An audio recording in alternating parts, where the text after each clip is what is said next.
El canal del Congreso presenta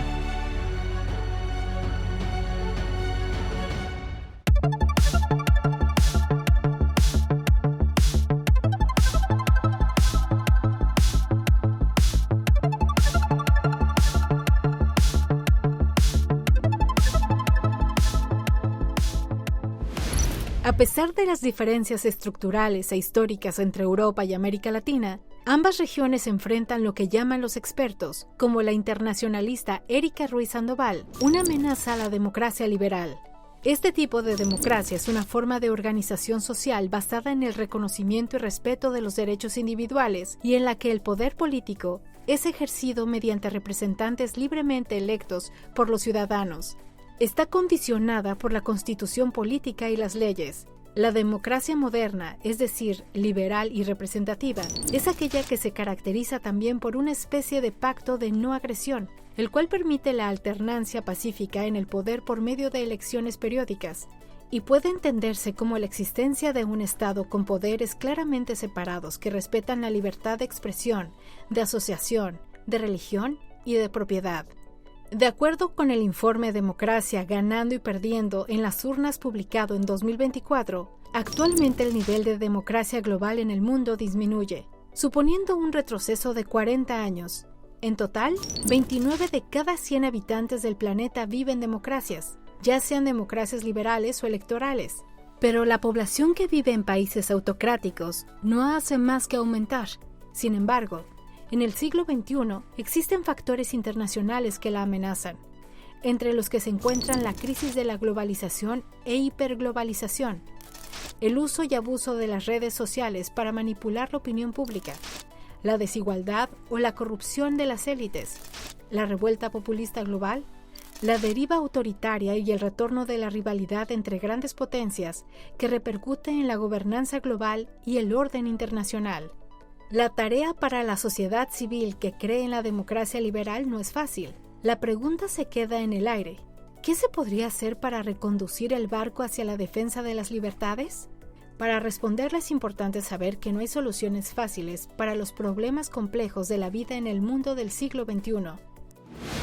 Este es el tema que abordaremos el día de hoy. ¿Quién será nuestra invitada, Verónica? Leonardo, el día de hoy tendremos como invitada a Erika Ruiz Sandoval y esta es su trayectoria. Erika Ruiz Sandoval, profesora investigadora e internacionalista, licenciada en Relaciones Internacionales por el Colegio de México, maestra en Políticas Públicas por la Universidad de Princeton y maestra en Relaciones Internacionales e Integración Europea por la Universidad Autónoma de Barcelona. Es también especialista en estudios de la integración europea.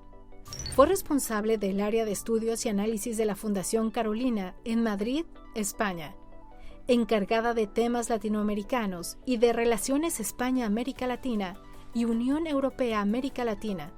Se desempeñó como coordinadora de asesores del subsecretario de Relaciones Exteriores y alta funcionaria de México para MICTA, asociación informal conformada por nuestro país, Indonesia, Corea, Turquía y Australia.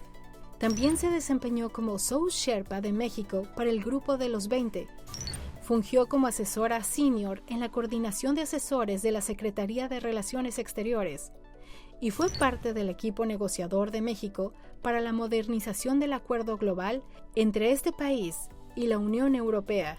Actualmente, se desempeña como profesora investigadora visitante de la División de Estudios Internacionales del Centro de Investigación y Docencia Económicas. ¿Cómo le va?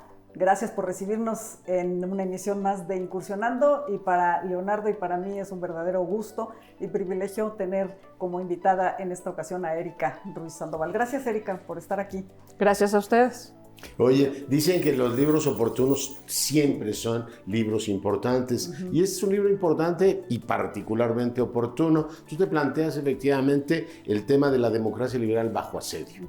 Y empecemos con los 4 primeros grandes temas que pones sobre la mesa. Tu primer capítulo es ¿qué no aprendimos, Erika, del 89? Hicimos una muy mala lectura del 89, se tomó como algo tremendamente triunfalista, que de verdad se había derrotado al otro modelo alternativo, que este era el único que quedaba. Hablemos de Fukuyama, fin de la historia, fin de las ideologías. Y al final fue una muy mala lectura que dependió tanto de esa coyuntura, pero que ahora vemos las consecuencias de haberlo leído mal. Pensamos que el liberalismo político, económico, social iba a ser plenamente aceptado por todos y resulta que lo que estamos viendo hoy es la vuelta del péndulo que había ido demasiado lejos y ha puesto a la democracia liberal y todo lo que eso implica bajo tremendo asedio. Era una lectura, tú dices aquí, si no tanto errónea, sí simplista, evidentemente, porque, y me parece muy interesante, porque dijiste, finalmente la democracia no derrotó al comunismo, más bien el comunismo colapsó, ¿no? En el 89, y de ahí viene como esta lectura un poco triunfalista de que pues ya lo único que quedaba es todas economías de mercado, ¿no? Libertades individuales, y como si ese fuera ya el camino que iba a ser aceptado y seguido por todos, ¿no? Y ahí tu reflexión, vuelvo al principio, es mucho más complejo, ¿no? Mucho más complejo que esto. Y además se dio por hecho, punto, que no iba a haber discusión, que era lo que había. Y lo peor es que no se nos ha quitado a los que somos liberales. Seguimos llevándonos las manos a la cabeza de cómo es posible que no entiendan que es mejor una economía abierta, que es mejor una democracia liberal y que es mejor el liberalismo social que cualquiera de las alternativas, como si fuera de verdad tan fácil de ver o tan fácil de entender, y que tiene que ver con muchas circunstancias específicas para que eso pueda ser así. Tan evidente, ¿no? Entre el 19 y el 20 quedó la idea de que la historia tenía una especie de secuencia, que había etapas y que todas las sociedades estaban con sus más y con sus menos destinadas a hacerlo, ¿no? Desde el positivismo, el marxismo era como muy claro en esto de que había etapas, unas seguían a las otras, y de alguna manera esta lectura de Fukuyama y otros era una lectura secuencial, ¿no? El fin de la historia es la democracia, pero hubo actores políticos, déjame romper una lanza en favor de George Bush padre, que decía, no iremos a bailar sobre las ruinas del muro de Berlín. O sea, él tenía claro que tampoco era miel sobre hojuelas todo, ¿no? Así es, pero el problema es que después esto tomó vida propia hasta cierto punto, impulsado de nuevo, yo creo que por cierta ingenuidad de que de verdad esto podía ser así para todos, y que además la narrativa fue tremendamente positiva. Sí. Un entusiasmo, ¿no? Un entusiasmo rabioso de por qué podemos ser así. Felicidad. Y al final, pues no todos los pueblos, no todos los países, no todas las personas, no todos los individuos lo aceptan de la misma manera, porque implica una serie de cosas y una serie de antecedentes y una serie de habilidades que no todo el mundo necesariamente tiene ni comparte. Y no todas las élites ni todos los actores están presentes. Por ejemplo, para que haya capitalismo, debe haber capitalistas, ¿no? Y en Rusia lo que hubo fue una cleptocracia desprendida del partido, ¿no? Pero nos quedamos también con las lecturas de lo más somero, ¿no? Es decir, lo que estaba en papel. Y hemos calificado como democracias las de papel, hemos calificado como economías de mercado las de papel, cuando es infinitamente más complicado. En general, las democracias electorales, por ejemplo, no son democracias liberales plenas, donde necesariamente tenemos todo el aparato que se necesita para hacerlo. Tienes una parte importante, ¿no? Exactamente. No suficiente. Las economías abiertas, como el caso ruso que mencionas, pero también otras tantas, ¿no? Que finalmente se quedaron unos pocos con los pedazos y los manejan a su antojo. Élites que además se entienden muy bien con otras élites, pero que quedaron tremendamente desconectadas de los pueblos que gobiernan. Tú hablas de, digamos, dónde empezaron los problemas, efectivamente, y dices también que es otra simplificación el hablar de que el surgimiento de los populismos, por ejemplo, ¿no? Son la única explicación, digamos, a este desencanto, en todo caso, con las democracias liberales. ¿Dónde empiezan a fallar justamente, o dónde empieza a decaer este entusiasmo que hubo en ese momento, esta desconexión de la que hablas tú? ¿Y cuáles son los efectos justo de que la gente se sintió de alguna manera desencantada, ¿no? Pues es que en parte los liberales vendieron que la democracia traía bienestar, y eso no necesariamente es así. Es decir, la democracia no necesariamente trae crecimiento económico, luego desarrollo y bienestar. La democracia es otra cosa, y además en la democracia el ciudadano tiene que trabajar un montón. Y esto no necesariamente es lo que corresponde a la cultura política de muchos pueblos del mundo. Los que pasamos por la ola democratizadora de los 90, pues esto sonaba fantástico, pero bueno, al tiempo lo que estamos viendo es que no sabemos vivir en una democracia liberal realmente y exigir las cosas que hay que exigir en una democracia liberal, poniendo también la parte del ciudadano que no es exclusivamente aparecer en la urna y votar. Sí. Es mucho más complicado que eso si queremos que funcione bien. Y lo mismo pensando en el votante, ¿no? Siempre pensamos que el votante va a votar con el bolsillo. Sí, era lo que nos decían, era la manera de orientar. El votante promedio va con el bolsillo. Hoy día es que no van con el bolsillo y está siendo increíblemente más difícil de entender, de procesar. Y yo me pongo en los zapatos de quienes diseñan campañas electorales. ¿Cómo diseño una campaña para alguien a quien lo que lo mueve es una cuestión de lo que ellos llaman dignidad?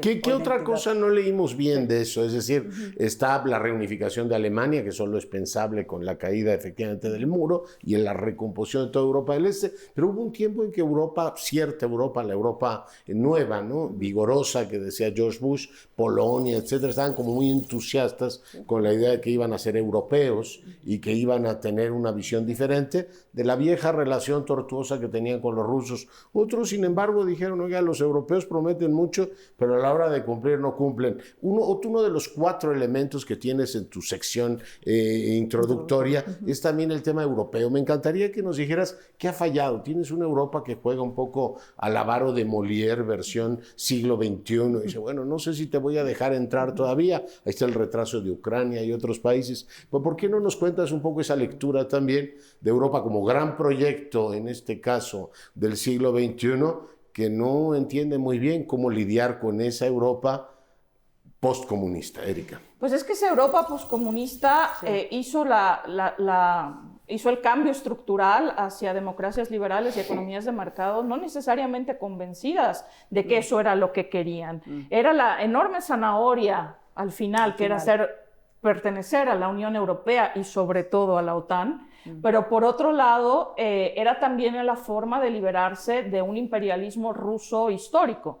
Entonces ellos lo vieron más por el lado de su liberación de los rusos, claro, que por el amor per se o el convencimiento de que este era el mejor modelo. Entonces era simplemente yo lo sigo porque esto me libera de otra cosa. Tan es así que si recordamos bien cuando se propuso la guerra de Irak, Europa se partió y se hablaba de la vieja Europa, Francia, Alemania, y la nueva Europa, Polonia, Hungría, etcétera, que estaban del lado de los estadounidenses, porque además ese es el otro problema. La nueva Europa, la Europa del Este, la excomunista, ellos consideran que quienes los liberaron del comunismo fue Estados Unidos, no fue Europa, a pesar de lo que Europa ha invertido en ponerlos al mismo nivel, en subir la media, en integrarlos al club, en solidificar y ponerle los candados necesarios a estas reformas, etc. Se les ha pasado la mano con la entrada al club, con los requisitos de entrar al club. Pero es que el club es tremendamente estricto, si no, no puede existir. Entonces, si no se tienen democracias liberales plenas, el club no existe.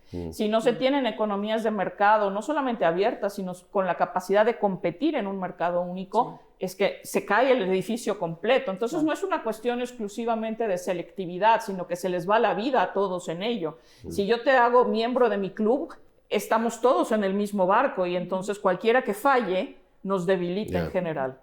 Esta idea de quién los sacó de ese yugo, y se me hace interesante tu alusión a los Estados Unidos, y a lo mejor desde aquella icónica imagen, ¿no?, de Ronald Reagan diciéndole a Gorbachev que tirara el muro, ¿no?, de Berlín, y toda la secuencia de eventos que se dio efectivamente para este desmantelamiento, la caída del muro de Berlín, que también lo dices, que fue de una manera, digamos, no violenta, que quizá nadie anticipaba que fuera a ser de esa forma, casi ya después medio obligada, aceptada, ¿no?, consensuada, pero que no produjo, exacto, como decía Leonardo, como este gran entusiasmo en la gente, o sea, al principio, pero no produjo los satisfactores que se le sobrecargaron, ¿no?, a las democracias. La parte de sentirse como más, digamos, pertenecientes a un movimiento de globalización, al final los dejó más desencantados, ¿no? Claro, porque al final las brechas están ahí. Y porque finalmente ni la pertenencia a la Unión Europea necesariamente sola, así, aisladamente, ni su cambio estructural hacia democracias liberales y economías de mercado necesariamente se corresponden con el bienestar de toda la población. Hay sectores, como en toda sociedad, que se benefician más que otros. Y ahí empieza a aparecer una cosa que es tremenda también para el experimento europeo, que es la desigualdad. Sí, exacto. Nosotros en América Latina tenemos callo y décadas de experiencia viviendo con la desigualdad y sabemos lo perniciosa que es. Pero para un ejercicio como el europeo, eso es veneno puro. Claro. Sí, claro. No, y tú dices en uno de tus autores a los que compilas que la nueva economía ha hecho todavía que se concentre más el ingreso en la capa más alta, en la capa que tiene esto que llaman en Estados Unidos la Smart America, ¿no? La que sí está integrada a la globalización, y la otra es, oiga, pero pues paren el mundo porque yo me quiero bajar. La globalización juega un papel muy importante y hay una incidencia en buena parte de los capítulos en el tema de la gran recesión del 2008, Erika. Sí, porque la globalización también fue vendida como una suerte de producto milagro, ¿no? Es decir, una narrativa tremendamente positiva. Jamás se mencionaron los posibles efectos secundarios de esta maravilla de droga que nos iba a hermanar a todos, de crear la gran aldea global, etcétera. Pero es que la globalización también produce desigualdad, porque no todo mundo se puede subir a la globalización de la misma manera. Simplemente pensemos qué herramientas se necesitan para sentirse parte de la globalización, entre otras cosas, al menos leer inglés. Esa no es la tónica del mundo en general, y no lo es en Europa, y no lo es en América Latina. Entonces, al final, la globalización lo que permite es, por una parte, mostrar un mundo casi perfecto, en donde todas las necesidades están cubiertas, pero también decirle a ese usuario que tú no tienes derecho a participar, no puedes, no llegas, no alcanzas. Tú mencionas justamente, y es muy interesante ver cómo efectivamente la globalización no alcanza a todos y hay, digamos, rangos de la sociedad que se van quedando atrás. Y esta desigualdad también va generando no solo este descontento, sino esta reacción contra las nuevas élites, porque evidentemente a las viejas élites entonces sobrevienen, ¿no? las nuevas que se crearon, incluso en digamos, la Europa excomunista, ¿no? Sí, claro. Evidentemente, Rusia, ¿no? Ese es un gran ejemplo. Y entonces empieza a haber esta idea también de rabia contra esas élites que alimenta evidentemente los discursos populistas, ¿no? De rabia contra esas élites, y que alimenta no solo los discursos populistas, sino probablemente la fuerza más grande que hay, que es el nacionalismo. Claro. Es decir, la contrarreacción a la globalización es no. Volvamos además a lo más esencial, claro, a lo autóctono, claro, a lo que es de toda la vida, a lo que ocurrió en el siglo IV a.C., que es un discurso que definitivamente no se corresponde con la globalización, que siempre además, como buen producto liberal, de historia lineal y de que mañana estaremos mejor que hoy y hoy estamos mejor que ayer, cosa que no necesariamente es así, y menos cuando la globalización se aceleró hasta volverse hiperglobalización, donde ya no es exclusivamente la liberalización de los mercados, sino también crear una serie de fenómenos que son muy difíciles de controlar, estos absolutos millonarios que controlan la forma en la que entendemos el mundo, las comunicaciones, las redes, etcétera. Lo estamos viendo palpablemente en este momento tras el triunfo de Trump, el papel que tuvo Elon Musk, claro, en esta victoria y el manejo de X. No, bueno, increíble, ¿no? Ahí eso es una fuente de poder que en las relaciones internacionales clásicas no vemos habitualmente. En Hungría, que es un capítulo muy interesante, ya iremos sobre él, una buena parte de la política es el Orbán contra Soros, que decía, el globalizador, el que se ha beneficiado de los mercados, y Soros, que es un hombre muy inteligente, ha teorizado sobre el particular y también ha entendido que esa globalización, pues sí te genera muchos perdedores y te genera esas reacciones. Pero qué importante es lo que dices del nacionalismo. Sí. Decían los teóricos, yo recuerdo que algún día lo dijo muy, como lo solía decir Carlos Fuentes de manera muy elegante, es decir, todo aquello que creíamos que estaba muerto estaba vivo, ¿no? Y lo primero que tiene es una fragmentación nacional en Europa del Este. No solamente la Unión Soviética se deshace, sino que tienes la ruptura de Chequia y de los Balcanes, que te cuento, claro. Claro.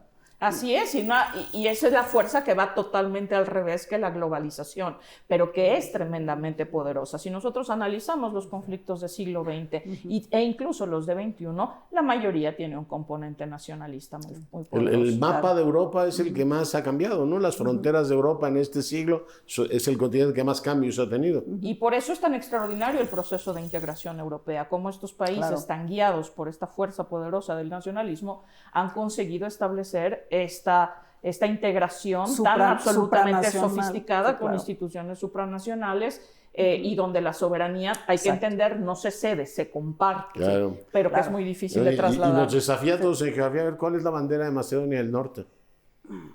Te ponen en un problema. Me ponen un problema en cadena nacional. Nació hace 4 años. No, ahí hay un tema, por supuesto. Sí, claro. Está también un artículo brillante de Pisanti, que fue director muchos años de cómputo académico, sobre las redes sociales y la tecnología, cómo también se convierte en un caballo del apocalipsis contra la democracia liberal. Porque además los usuarios de esta tecnología la conocemos muy poco. Cuando damos aceptar, simplemente porque quiero utilizar la aplicación, el programa, lo que sea, no leemos realmente las condiciones, no nos ponemos a pensar qué estamos entregando a cambio, que es renunciar un poco a la privacidad y al hecho de que de repente el algoritmo me guiará a lo que el algoritmo considera yo necesito, yo quiero. Muchas veces nos ha pasado que quizás incluso solo pensamos necesito tal cosa y de repente en nuestro teléfono o en nuestro iPad aparecen estos bienes que solamente pensamos. Es que nos conocen mejor a veces que hasta nosotros mismos. Por supuesto. Y eso en términos políticos es terriblemente grave, porque entonces disruptivo y porque no lo podemos controlar. Es decir, porque otra vez desde la democracia liberal es que cómo le pongo yo un candado a esto, cómo digo que esto no se puede decir, cómo cuarto la libertad de expresión, etcétera. Entonces también los liberales creo que hemos sido culpables en cuanto a defender, por ejemplo, esto de que ahora se vale decir lo que sea porque está en tu libertad, es parte de la libertad de expresión. Pues resulta que no. He oído la mentira, la posverdad. Lo siento mucho, no es parte, porque lo que tú estás cuestionando son las reglas del juego y en consecuencia no deberías poder participar en el juego. Si tú no aceptas las reglas de un juego, no te dejan jugar, punto. En cambio, las democracias liberales lo han aceptado y por eso ahora tenemos estos brotes de extremas derechas, de populismos muy complejos, pero además con estrategias tremendamente inteligentes que van muy por encima de los partidos tradicionales en la manera de controlar a la sociedad y lo que tiene que pensar. Que están en vías de extinción, ¿no? Los partidos tradicionales sí, lamentablemente, porque es lo que necesitamos. Claro, porque los extremos son los que se están imponiendo en lugar de que sea exactamente... Pero porque los partidos tradicionales... O los no partidos, movimientos. Perdieron por completo el contacto con la sociedad. Antes los partidos tradicionales se organizaban... o sea, era muy claro quién era un votante de izquierda o quién era un votante de derecha. Y eso se ha diluido. Correspondía con el periódico que leía, con el equipo de fútbol al que le iba, etcétera, etcétera. Exacto. Hoy eso no es así. No, eso ya se diluyó. Porque además la manera de comunicar las ideas y las tendencias va por otro lado. Y claro que el discurso que han utilizado estos populistas en general ha sido muy exitoso, porque es decir... estamos en contra de la élite, la casta, aquellos que controlan todo, la teoría de la conspiración absoluta. Ellos quieren un chivo expiatorio, exactamente, y nosotros somos el pueblo, somos verdad, y además hay un experto, como decía Beppe Grillo, hay un experto en cada uno de nosotros gracias a la tecnología. Imagínense qué duro. Entonces ahora todo el mundo puede opinar de lo que sea. Qué duro, pues Beppe Grillo gobernó a través de sondeos. Exactamente, es decir, pero pueden opinar sobre vacunas, pueden opinar sobre la educación, la salud reproductiva. Y opinan. Y opinan y lo cambian, porque además llegan al gobierno. Y se les toma por sabios. Por supuesto. Docta opinión. Por supuesto. Exactamente, porque es además la opinión de un pueblo bueno, sabio, virtuoso, fantástico, que se pone en oposición a una élite corrupta, perversa, maquiavélica, que además está comunicada. O sea, esto que era virtuoso en la idea original de la globalización, ahora es, y del cosmopolitismo, ahora es la perversidad absoluta de ellos. Exacto. Hay unos ellos que se comunican. Desde Polonia hasta México. A todas partes. El mismo guión. El mismo guión en todas partes. Lo tenemos en Asia también, con la India de Narendra Modi. Es decir, decir, no escapamos, porque además el populismo, más que una ideología per se, es un estilo. Sí. Y es algo que cuando los liberales, creo que en parte también nos hemos equivocado en decir, madre mía, pero es que ¿quién les va a creer? Sí, claro. No tienen los datos duros, es que los datos duros no interesan más. Y es que ya no, exactamente, ya es no tienen valor. Yo te voy a decir lo que tú quieres creer, un poco como el algoritmo que me dice, tú esto es lo que quieres ver. En cada entrevista Trump agrega cientos de miles más de muertos por fentanilo. Sí, la última que leí ya íbamos en 300,000. Exacto. Oigan, no eran 100,000, no llevamos en 300,000 para que se oiga todavía más dramático. No, claro, y no importa, porque aunque salgamos con todos los datos, mismo caso para el tema migratorio, Leonardo, que es gravísimo. Las cifras, tanto en Estados Unidos como en Europa, no son tan grandes del número de migrantes. Lo han hecho a propósito, han construido también este chivo expiatorio, han creado esto porque por números no vamos a ese lugar. Por ejemplo, pensemos por un momento, el caso italiano, lo acabo de revisar. Indocumentados en Italia, 400,000 personas. ¿Te parece que es suficiente como para generar estos movimientos de extrema que ahora gobiernan en Italia? Está gobernando Fratelli d'Italia junto con la Lega. O sea, son movimientos políticos que utilizan esta narrativa para crear pánico en las sociedades. Y hacen esta hipérbole, ¿no? ¿Y por qué pasa? Porque también es cierto que el camino liberal aísla al individuo. Es el gran tema, ¿no? Claro. Aísla, o sea, justo porque puedes hacer lo que tú quieras, puedes escoger el camino que tú quieras, se rompen las comunidades, se rompen los vínculos, se rompe lo que antes existía, que eras de tu pueblo, que eras de tu iglesia, que eras de tu comunidad. Una vez en este mundo acelerado, es que tú de dónde eres, de dónde quieras. No hay quien supere la oferta de un paquete identitario y con dinero. ¿Sí? Yo te voy a dar dinero y además te voy a decir que eres el mejor pueblo del mundo y que tú estás así por culpa de todos los demás, no por ti. ¿Quién supera eso? No se puede superar porque además es un mensaje que cura, digamos, a almas que se sienten muy perturbadas porque todo les ha rebasado. Es decir, desde la perspectiva económica, pensemos por un momento, el cambio al euro. Esto generó una distorsión en muchos ciudadanos europeos que antes compraban en su moneda local, que consideran que la vida se encareció terriblemente por la entrada del euro, porque antes pagaban no sé cuántas pesetas por un café y ahora era por un euro, por ejemplo. Esto descoloca. La parte de la democracia liberal también descoloca. ¿Por qué? Porque la democracia, además, por definición es conflicto.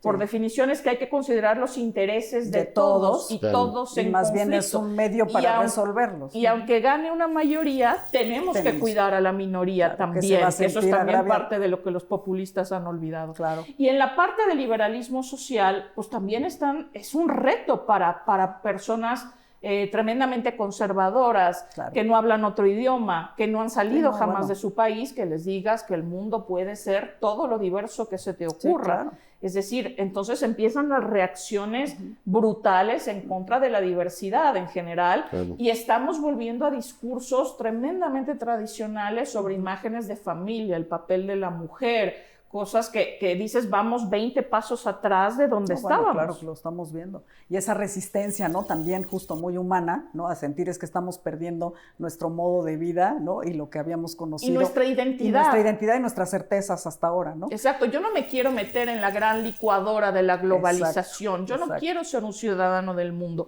Yo soy un serbio de origen y me vincula a mí la leyenda del siglo IV. Exacto. Todo lo demás me parece horroroso y además me amenaza, porque me vuelvo el otro un poco. Sí, y amenaza mi sobrevivencia, ¿no? Así es. Tenemos que hacer una pausa, es muy breve. Volvemos, estamos platicando con Erika Ruiz Sandoval. En el mundo existen 32 países con democracias liberales, lo que supone apenas el 13% de la población mundial, de acuerdo con el reporte de la Democracia 2024.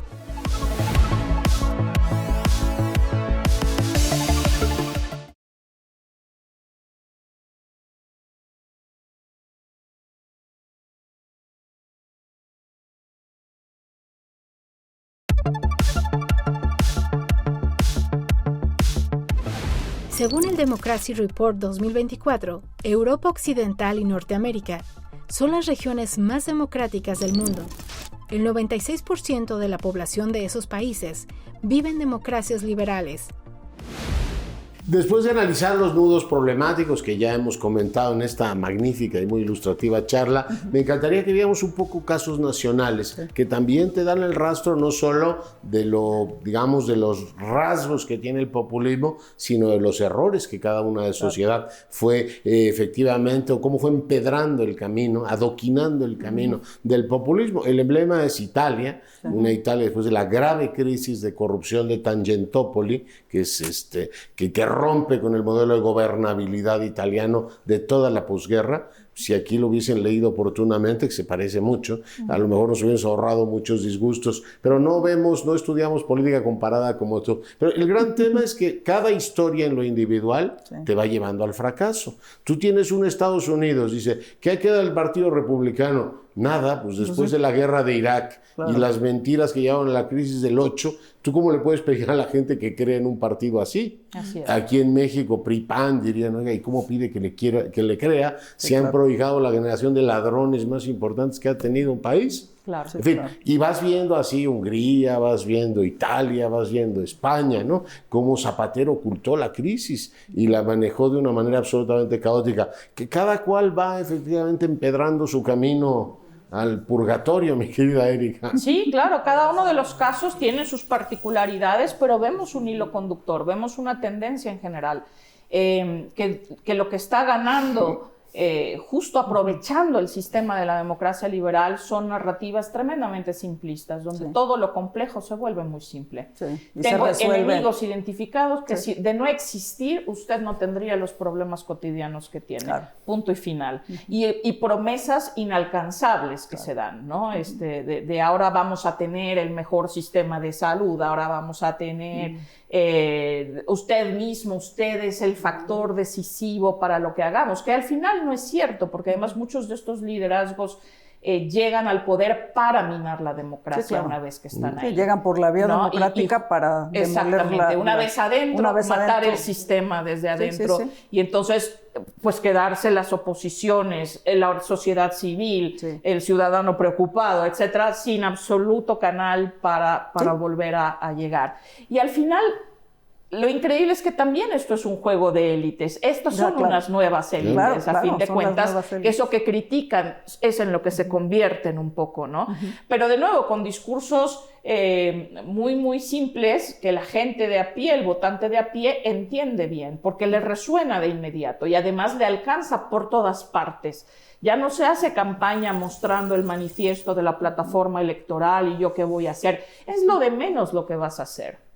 Di 3 o 4 cosas escandalosas, porque además mientras más escándalo se genere, mejor. Porque además la política se ha vuelto no un juego entre adversarios, sino un juego entre enemigos. Y esto es parte de lo que mina el juego democrático desde adentro. Entonces vemos los casos europeos y decimos, bueno, pero es que ese es un universo distinto. Bueno, pero luego vemos los casos latinoamericanos y decimos, pues es que tampoco es tan diferente. Tampoco es tan diferente, nos pasa lo mismo, es parte de lo que estamos viviendo en el siglo XXI, en 2024, en este mundo complejo. Otro de los capítulos y obviamente de los ejemplos, ¿no?, paradigmáticos es Hungría, el hombre fuerte, ¿no?, Víctor Orbán, que pues sigue y que además pues sigue parece, y desafía, ¿no?, y tiene además, ¿no?, un papel además a escala internacional que también, ¿no?, lo hacen a él sentirse como pues ya indispensable. Esta idea de los hombres fuertes que también, ¿no?, ha sido como muy de este siglo, de que volver a esta idea de que alguien lo va a resolver todo, no, parece que es como algo que no nos podemos quitar tampoco, ¿no? Como tú decías, la responsabilidad que recae sobre el ciudadano, pues de repente dicen, oh, pues estaba mejor cuando nos dirigían toda la vida, ¿no? Exactamente, porque lo demás es más complejo, es decir, cuando tengo que identificar quién es mi representante, presionarles, no tengo tiempo, no me da la vida, tengo mejor cosas que lo hacer, resuelva ¿no? alguien más, ¿no? Y en todo caso miro hacia arriba, miro un liderazgo vertical que tiene también que ver con cultura política, y lo curioso es también que son todos hombres fuertes, es decir, es también un perfil particular, ¿no? Un hombre duro que se haga cargo, que tome las riendas de este descontrol, de esta percepción de descontrol, que no necesariamente está descontrolado, es como se percibe, todo esto es un juego de percepciones. Sí, claro.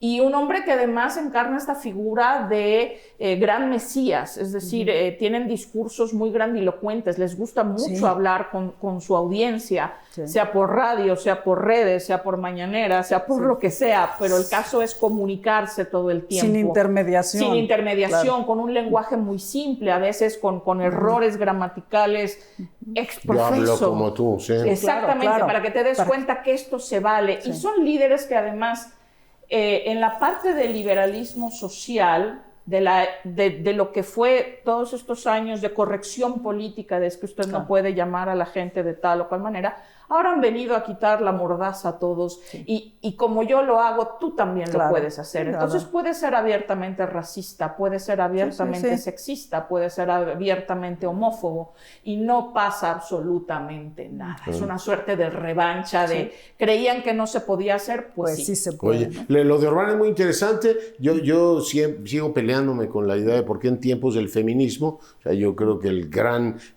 cambio, el gran movimiento social de nuestra época es el feminismo y el ambientalismo, lo que nos está cambiando culturalmente.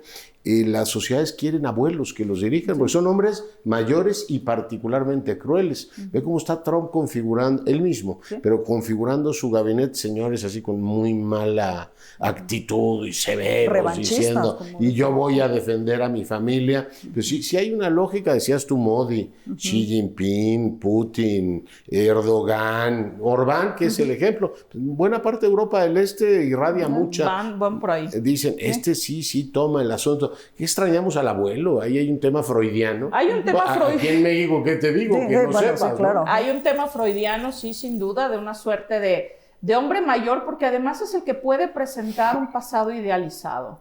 Es decir, antes todo era mejor. Si se dan cuenta, muchos de estos gobiernos lo que hacen es un salto hacia atrás. Es decir, teníamos épocas mucho mejores, los 70. Hacer América grande nuevamente. Hacer América grande, porque en algún momento fue grande. La pregunta del millón es ¿cuándo? ¿De qué estamos hablando? ¿De cuándo se formó? Después de la Gran Depresión, es la América de 1945. No es eso, no importa de qué época sea, en algún momento fue grande y alguien lo echó a perder. Mito de origen y eso.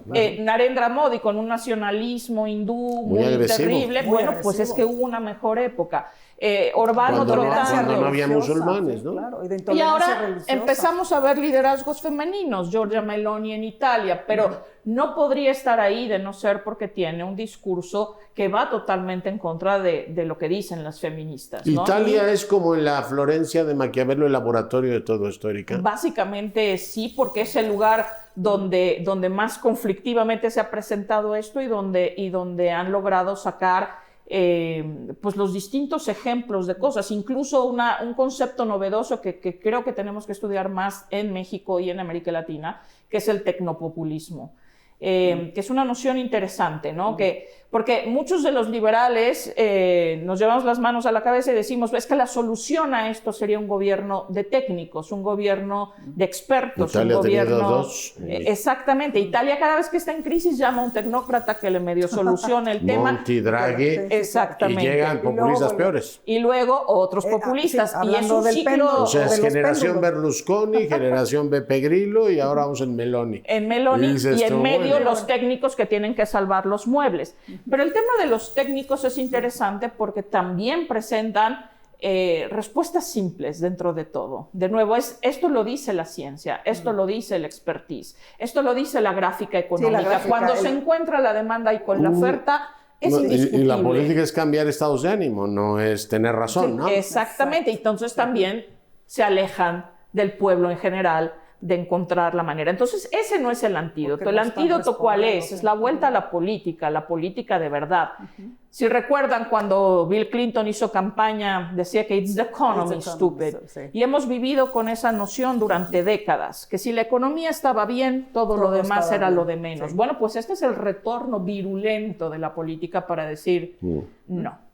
Primero estoy yo y luego vemos lo demás, porque todo es al final un juego de poder también. Sí, claro. Oye, antes de pasar a los casos de América Latina, Polonia. Sí. ¿Qué decir de Polonia? Porque puede ser un ejemplo también de que se pueden revertir a lo mejor, digamos, pasos hacia un autoritarismo que en todo caso se recompone o es un caso de esperanza. Y el previo, Verónica, porque fue una de las reformas más exitosas del comunismo al capitalismo, ¿no? Exactamente. Y además es donde empezó realmente la historia. Todos tenemos clavada la caída del muro de Berlín, pero Alemania, empezó todo con solidaridad, con Lech Walesa. Sí, claro, con Lech Walesa. Pero al final Polonia sí está haciendo este intento, ahora con un primer ministro europeísta, etcétera. Claro, como pero el tema es que no está atado de manos porque siguen estando los otros ahí y siguen controlando buena parte de la narrativa. Entonces, no lo podemos considerar todavía un caso plenamente exitoso de se puede volver o esperanzador del desarme de una democracia liberal y luego la podemos volver a armar. Exacto. Eso no lo sabemos todavía.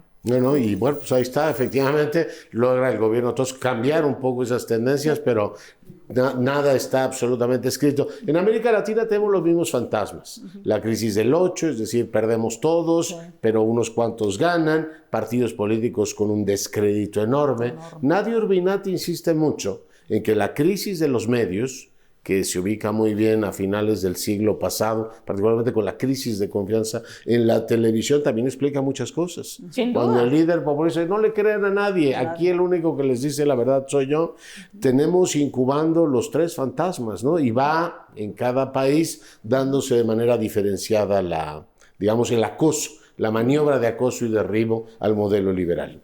Sin duda, yo creo que los medios tradicionales entraron en descrédito, es decir, los periódicos, la televisión, que era como nos informábamos en el origen, lo que salía en la televisión y salía en el periódico, uno asumía necesariamente que era verdad. Pues ahora el tema es que eso aparece en las redes y puede ser cualquier cosa. Todos hemos tenido alguna comida de domingo donde sale una tía, un tío a decir, ¿dónde lo viste? Es que va a pasar esto, ¿dónde lo viste? En Facebook. Diciendo barbaridades. Pues eso no necesariamente es verdad. ¿Cómo que no? Oye, tu tío es ilustrado, a mí me citan TikTok.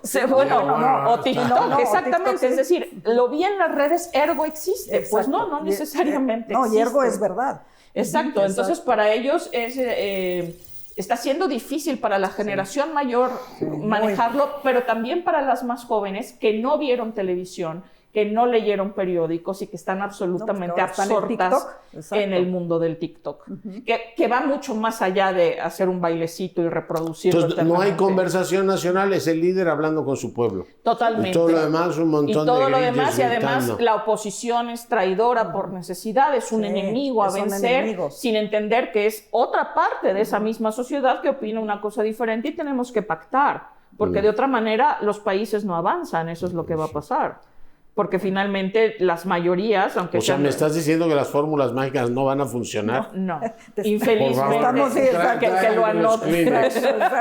La fórmula mágica, la solución simple a problemas de un mundo que es cada vez más complejo, no existen. Es decir, esto de a partir de ahora las familias van a vivir mejor, a partir de ahora todo estará estupendo, es que no va a pasar.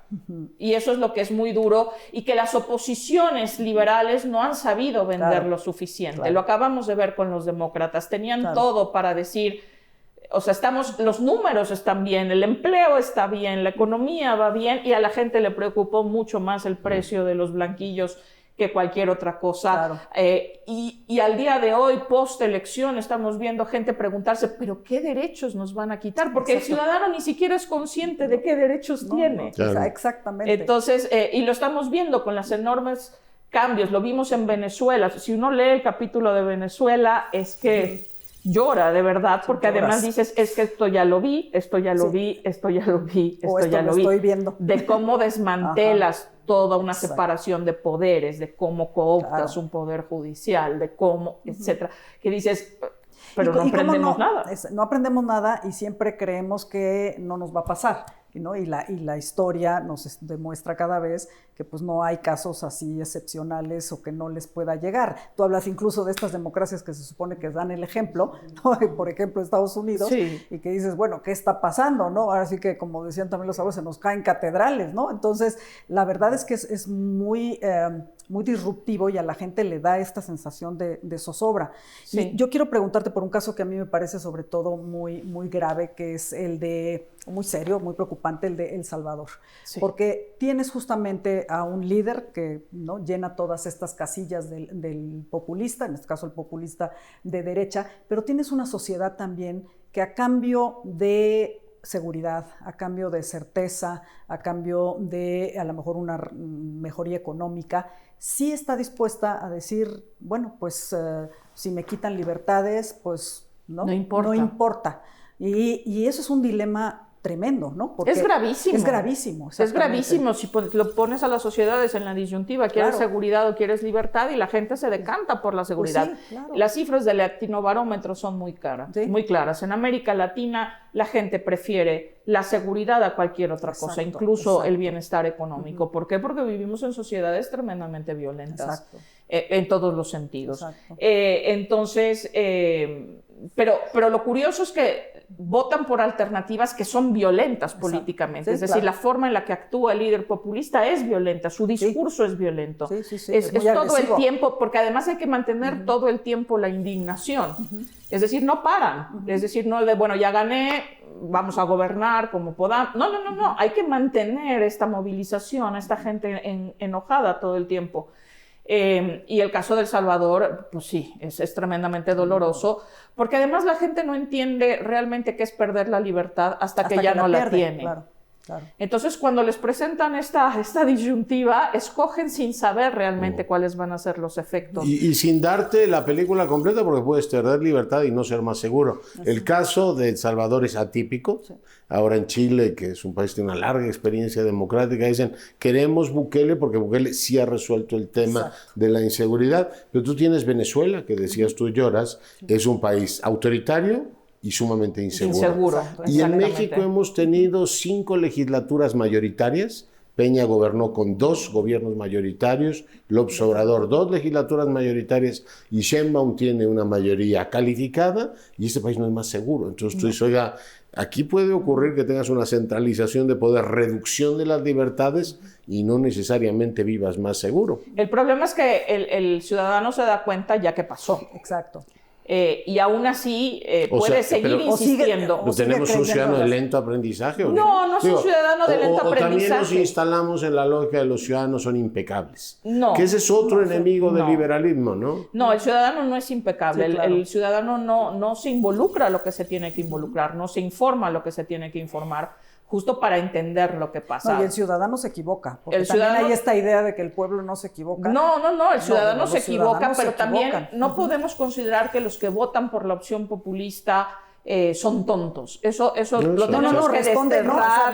Responde a esta prioridad que tú pones, ¿no? Sí, como pero lo hemos escuchado en los discursos postelectorales. Cada caso te lleva a la conclusión de que pavimentaron la ruta para que ocurriera eso, ¿no? Exactamente. Es una maldición bíblica. Pero después de cada elección salimos todos los que, cuando no gana tu opción, de quién sabe qué analfabeto fue y votó. Es que no es eso. Hay gente tremendamente preparada que de todas formas elige esa opción.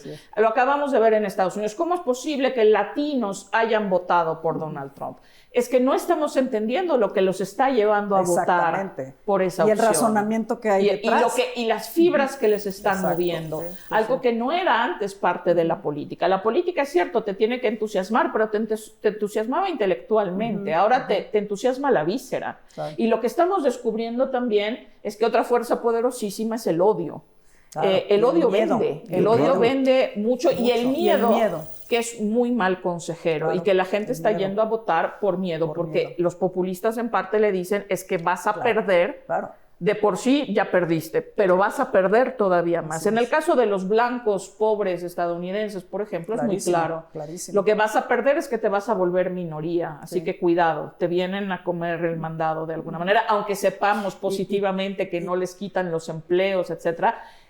Tu lugar en la sociedad se va a ver mermado porque te volverás minoría. Es decir, te van a tratar como tú los has tratado. Y además te vienen a envenenar, ¿no? Porque no solo te envenenar con drogas y tal, sino vienen a envenenar el alma, ¿no? Y la sangre, porque se vuelven además discursos tremendamente nativistas. Volvemos a los temas del folclore, del nacionalismo étnico. Entonces, y lo vemos en todas partes, incluso en países donde esta discusión no está, pero entonces tienen gestos, ¿no? Reforma indígena para los afrodescendientes, Sí, es estar... Así empezó en Serbia. Bueno, aquí estamos así creando un nacionalismo prehispánico. No sé si va a prosperar, pero bueno, ahí están los intentos de hablar de ese mundo glorioso que alguna vez destruyeron o destruimos nosotros, los que estamos aquí. Pero digamos, hay también una serie de cosas que tienen que ver con la educación política. Totalmente. Que no sé de quién sea en responsabilidad. Porque la maquinaria populista, como toda maquinaria,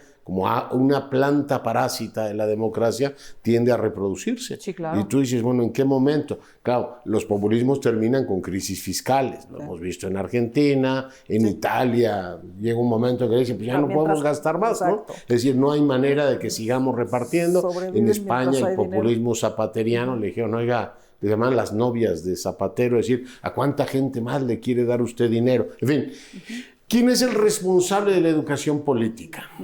Ahí somos todos al final, es decir, no exigimos educación de calidad, no tomamos en cuenta que la política se aprende también en el hogar, en sociedades como la nuestra, donde se nos dice que en la mesa de los domingos no se habla ni de política, ni de religión, ni de fútbol, estamos en un error. La política se tiene que vivir, la política se tiene que discutir. Sí, claro. Los mexicanos y otras sociedades es que no sabemos siquiera debatir, por eso es tan fácil entrar en el encono. Se vuelve absolutamente imposible dialogar, entonces simplemente matamos el diálogo. Viene la descalificación, tú eres de tal color, una instalada. Tú eres de tal color, tú eres de tales privilegios, ya no hablamos, porque ya ni siquiera me interesas como persona. Llevas una marca, un signo, un estereotipo a fin de cuentas. Metía lo del ciudadano impecable, porque también Rosambalón lo ha tomado muy bien. La gente se siente agraviada, que porque te ven feo, que porque eres discriminado, que porque si tienes tal o cual. Es decir, vivimos una sociedad que tiene muchos agravios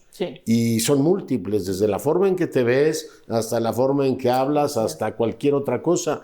Ese tema, estamos entrando en una especie como de individualización de la política. Es decir, el gran asunto soy yo, como en Facebook. Para empezar, soy yo siempre. Soy yo siempre. O sea, yo digo a los jóvenes... ¿Qué ego traemos? ¿Qué problema tan grave tenemos con esto de YOLO, ¿no? You only live once.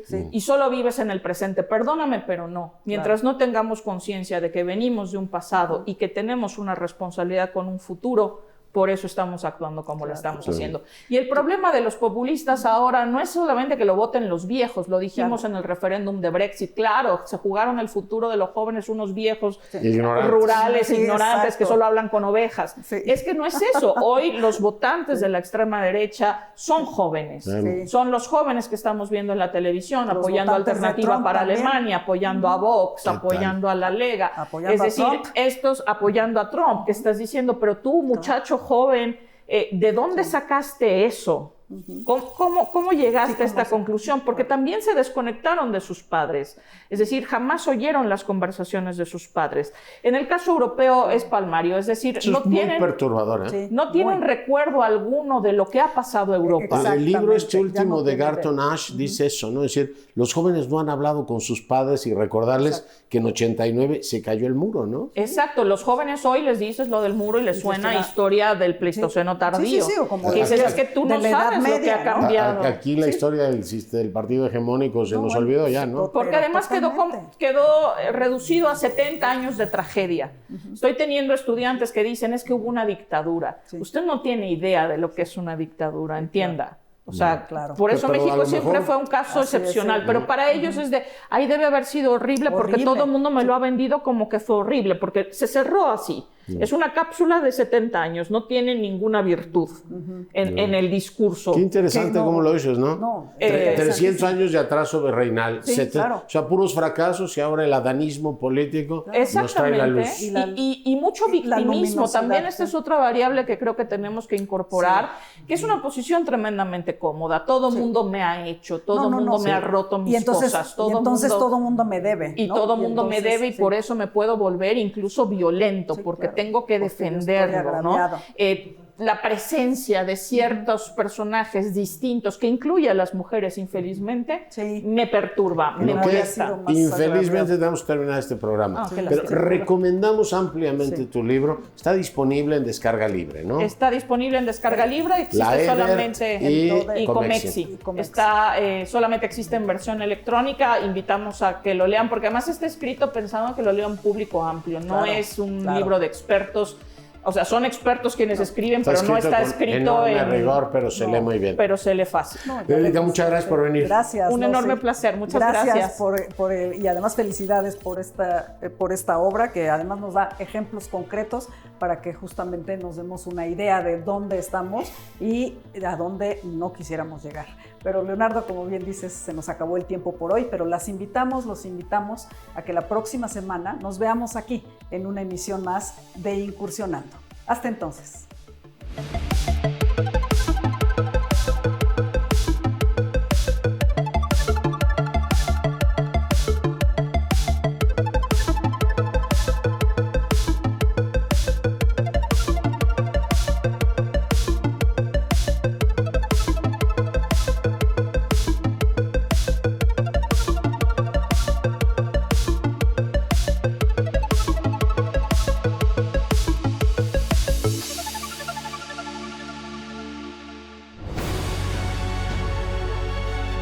El Canal del Congreso presentó